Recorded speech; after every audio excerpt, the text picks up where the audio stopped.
ሰላም ጤና ይስጥልኝ እንዴት ናችሁ? ዛሬ ይዤ የመጣሁት መልእክት ለአዶናይ ቤተሰቦችና ለአዶናይ አድናቂዎች ነው።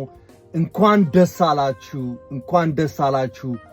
እኔ በጣም የምመኘው ነገር የሰው ልጅ በሚያኮበኩብበት ጊዜ፣ በሚንደረደርበት ጊዜ፣ በሚነሳሳበት ጊዜ ከፍተኛ የሆነ መረጋጋትና ማስተዋል እንዳለበት በጣም አምናለሁ። ይሄ የኔ ፕሪንሲፕል ነው፣ እኔ ላይም ሰርቷል።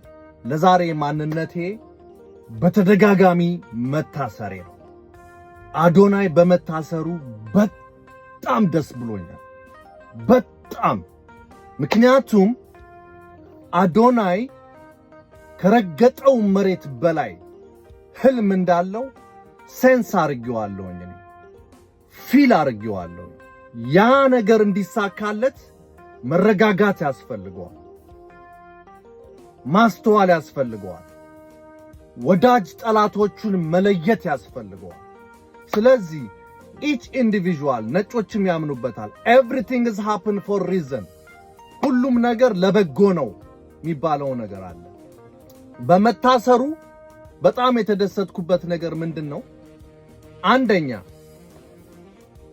አንደኛ የታሰሩት ሰዎችን እዛ ውስጥ ያሉት ሰዎችን ያስተምራቸዋል፣ ያነቃቃቸዋል።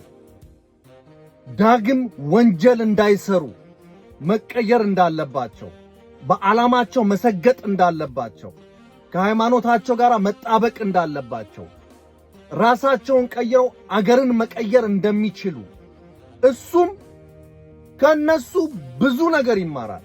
የሰው ልጅ ሲቸግረው የት ጥግ ድረስ እንደሚሄድ ከነሱ ይማራል። each individual እስረኞችን ይጠይቃል፣ ይኖራሚን ያስተምራቸዋል፣ ይማርባቸዋል። ስለዚህ የወደፊት ህይወቱን አዶናይ በእስር ቤት ውስጥ እነዚህን ሰዎች ከቁርስ በኋላና ከቆጠራ በኋላ ይለማመድባቸዋል። the same time እያስተማራቸው ማለት ነው። ምክንያቱም ዲስትራክት የሚያደርገው ነገር የለም፣ ከራሱ ጋር ነው ያለው።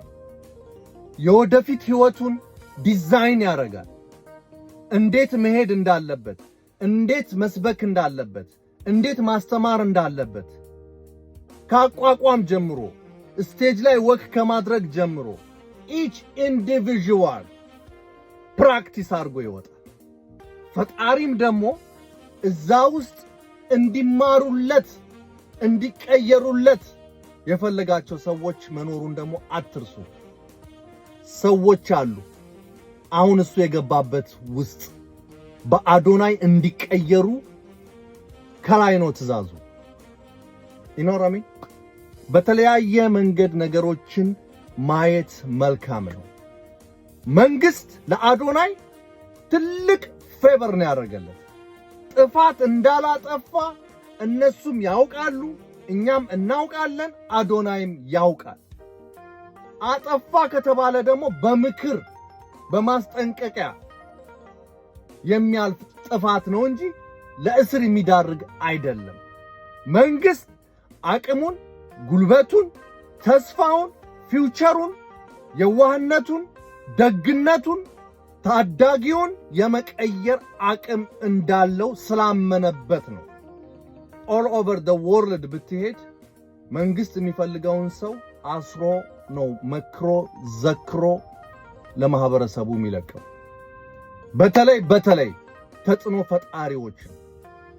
ስለዚህ አዶናይ በእስር ቤት ውስጥ ማለፉ የእውነት ሰው ነው የሚያደርገው። ችግር ሰውን ሰው እንደሚያደርግ መዘንጋት የለበት። ወርቅ የሆነው በእሳት ውስጥ አልፎ ነው። የአስመሳይ ሰው፣ የውሸታም ሰው አይደለም አዶናይ። ስላዳመጣችሁኝ አመሰግናለሁኝ።